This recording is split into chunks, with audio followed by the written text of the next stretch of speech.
It's the South Carolina Good Life Podcast with your host, SC Realtors CEO Nick Kremydas. Hello and welcome to episode 13 of the South Carolina Realtor Good Life Podcast. As always, I'm your host, Nick Kremydas, CEO of the South Carolina Realtors, and we're joined by a very special guest today, the Real Estate Commission's newest commissioner from District Number 2. I'll be introducing Alan here in just a second. Our podcast is a great opportunity for us to talk with people that make a difference in the lives of South Carolinians and lives of our realtor members across the state. Today's episode is sponsored by Dot Loop and Great Southern Homes. Without their support, we couldn't provide this kind of content. We thank our sponsors for their support today. So please help me welcome Alan Wilkerson. He's a commercial realtor with Colliers International here in Columbia. He specializes in consulting services, office leasing advisory, and commercial property acquisition advisory roles. His expertise is in representing or consulting for local ownership entities, regional and national real estate investment trusts, and private equity funds. He's a graduate of Wofford College, my daughter's second choice in schools. I wish she had gone. She needs to move up to number one. I wish she had gone to Wofford. And he holds the prestigious commercial designations of SIOR, the Society of Industrial and Office Realtors, and the CCIM designation, which is, I believe, a must-have for commercial practitioners to be successful in today's market, the Certified Commercial Investment Member Certification. Alan has been recognized by our National Association as a National Commercial Award winner in 2021, and he has been named a member of the Central Carolina Realtors Association Circle of Excellence here in Columbia for a number of years. I think the string goes back to 2015. And he was a CoStar Power Broker from 2015 to 2021 as well for his work in representing tenants and building owners. He's been active in his leadership roles with his local association and of course here with SCR, and he serves on the Heathwood Hall Episcopal School Alumni Council in his community service as well. He's with us today, as I mentioned, as the newest member of the South Carolina Real Estate Commission. So please help me welcome Alan. Alan, welcome. Thank you. I appreciate it. I'm excited to be here, and it's not often I get to do a podcast, so I'm excited to be here, especially with SCR, in order to do this today. So thank you. Well, we're very proud to have you with us. So why don't we start? Why don't you tell us a little bit about yourself and maybe a little bit about your family? Sure. So grew up here in the Midlands area. I grew up in Casey, South Carolina, and then actually live with my family now in Forest Acres, so I didn't end up far away from where I grew up. After Wofford, I went to Washington, D.C. for a few years and actually worked in the commercial banking industry. Moved back to Columbia in 2013 and started with Colliers at that time in the commercial real estate field, and actually was recruited over by David Lockwood, who is my predecessor with the Real Estate Commission and my boss at the same time now. I was actually interested in potentially another field when I came back to South Carolina, and he said, why don't you come sit down with us? We'd like to have a discussion. We think commercial real estate would be a good thing for you to consider. And so the rest is history. I've been there ever since now, and absolutely love it. Think the world of, number one, David, and also everyone involved in the commercial real estate field here in Columbia and across the state. So that's can't say enough about what we as realtors do on a daily basis for the community, and I think it's always a good message to send that realtors are here to support the community and help the community, and hopefully, as many of you do on a daily basis, continue to harp on that because it's important for people to know. Thank you. Now you mentioned David Lockwood. You are the newest member of the commission. You might be the youngest member ever on the commission. I don't remember a younger member serving. I could be wrong about that. I'll have to go back and check the Book of Knowledge. We'll Google that later, Mike. But was it David that kind of mentored or sparked your interest in serving on the commission?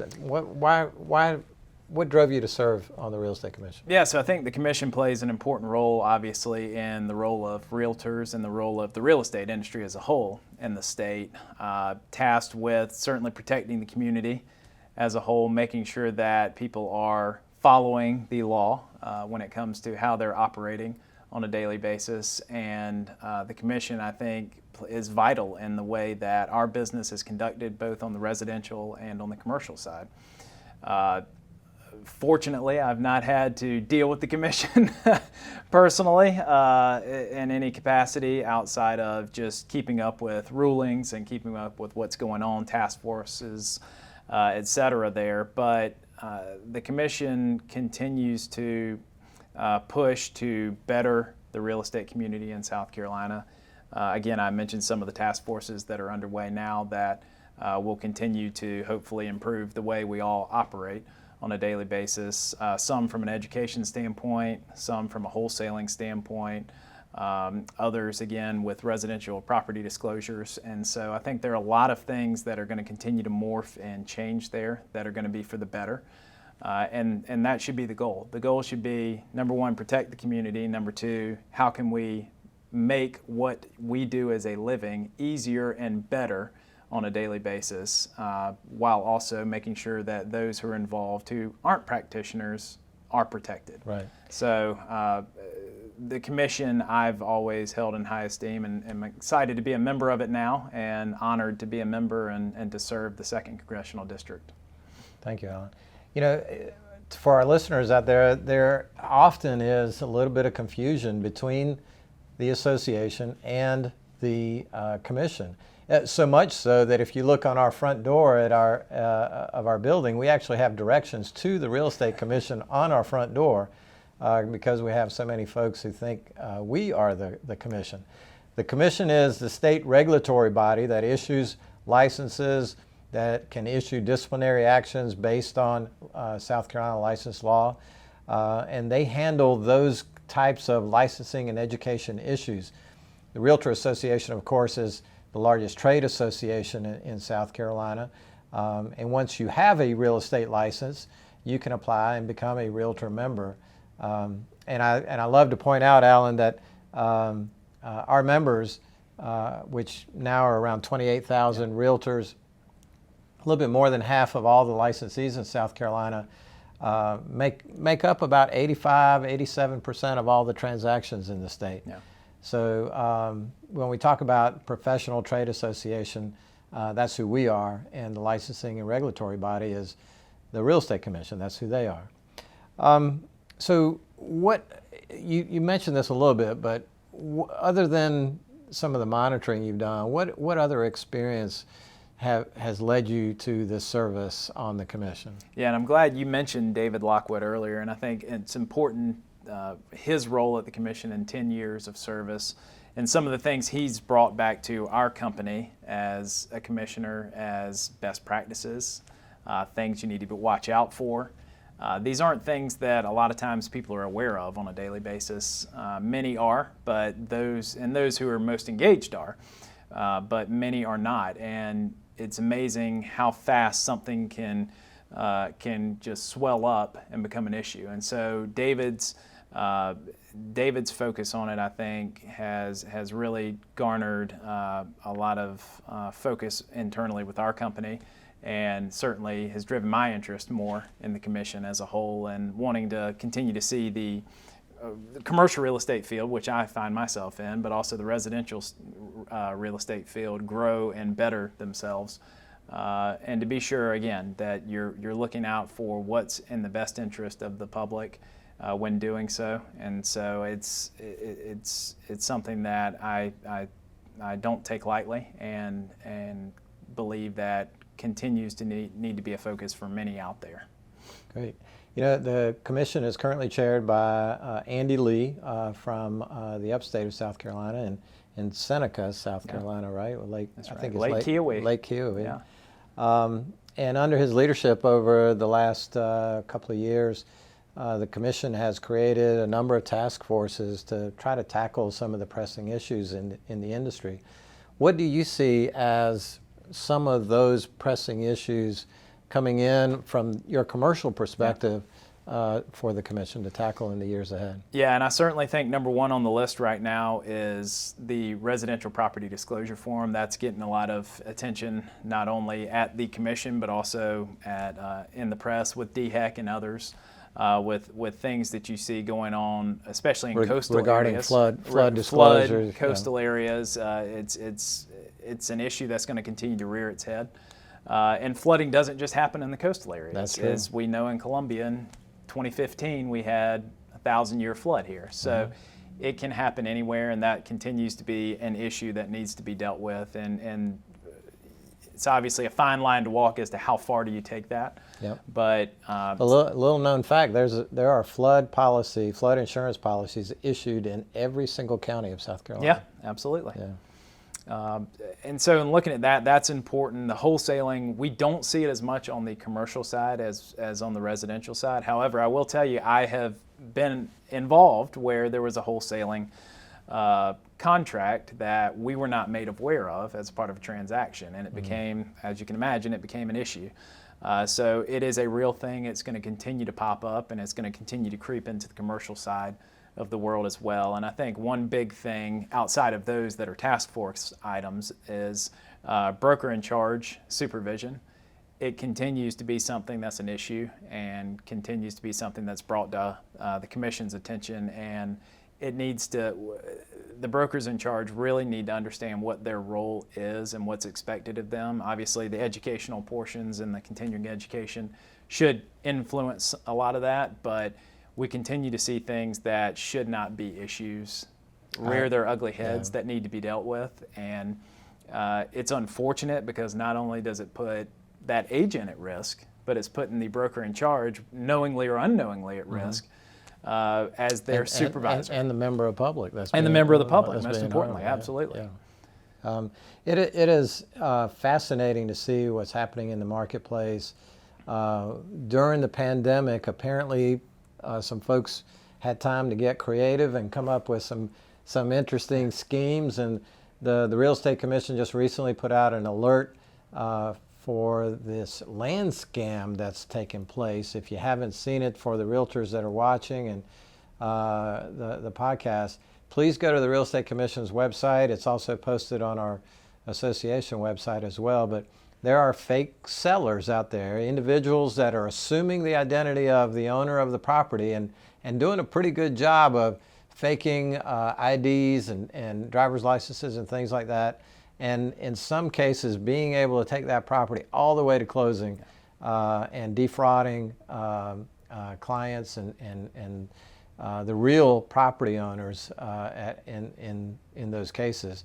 So much so that now the FBI has basically assigned the investigation of these cases to the Secret Service. Yeah.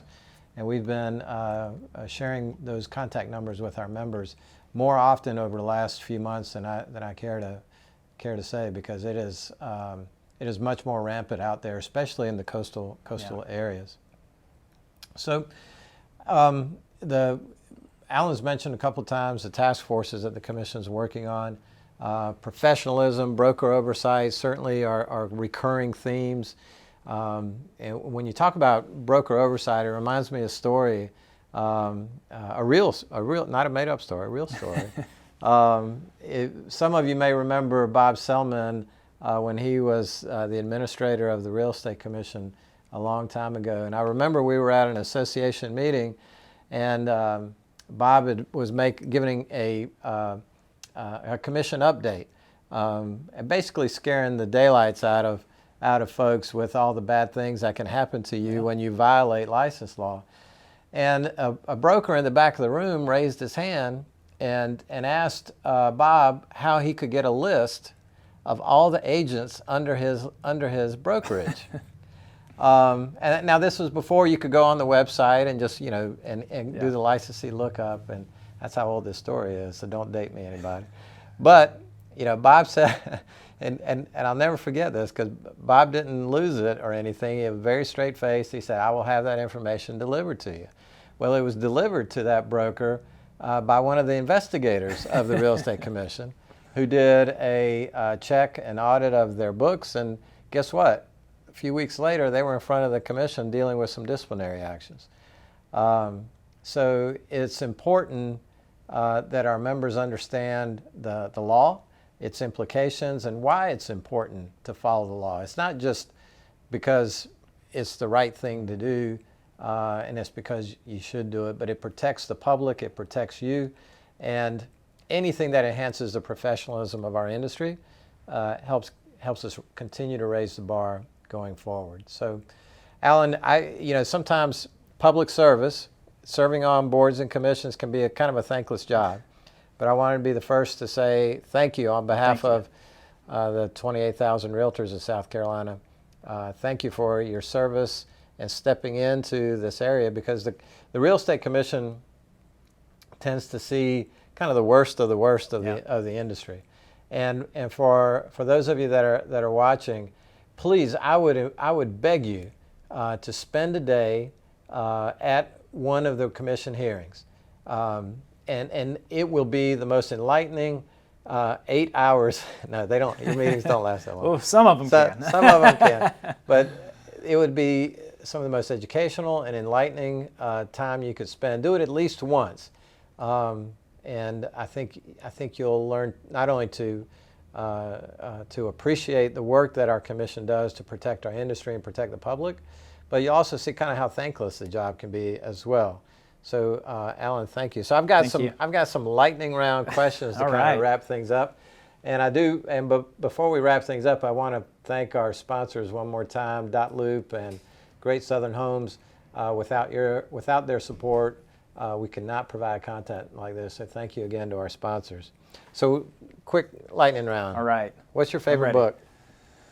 So my favorite book, and this is going to put me in the nerd category, so please don't judge me, but I love economics. So The Wealth of Nations is my favorite book, believe it or not. If you ask my wife, she'll say he never reads books. He only reads magazines and articles, because I love magazines and articles. But I would have to say it influenced a lot of my younger career, and so that would have to be my favorite book. Favorite movie? Do I have to pick one? No, you can pick one. So I will go with Remember the Titans. It's a fantastic movie. I'm also a big fan of Saving Private Ryan. So I think those are probably top two. I have a handful of others that I love, but those are really good movies that I would have to say are on the top of the list. Great picks. What's your favorite food? So it's probably a shootout between a good steak and a bacon cheeseburger. Do you have a favorite restaurant in Columbia? Oh gosh, my favorite's probably Hall's Chop House, only because they have the best steaks in Columbia and probably in the state. But as far as local places, the Other Store in Forest Acres, where I live, it's a little deli there. They have fantastic sandwiches, so I'd have to say that's probably my favorite little hole-in-the-wall place to go to. That's great. I miss Divine Foods. It used to be my favorite place over on Divine Street, and I really miss the grilled chicken lunch plate. Spoken like a true Greek. Exactly, I know. And it's true, Alan is a Gamecock fan. Now with that, we're going to wrap things up. We'll edit that part out. And that's a wrap for episode 13 of the South Carolina Realtor Good Life podcast. Alan, thank you again for joining us. Thank you for your service to the people of South Carolina. We appreciate you very much. Thank you for your time today. And to everyone listening, we'll be back with you again real soon. Take care. For past and future episodes, check out the Good Life podcast at goodlife.screaltors.org. Thanks for tuning in.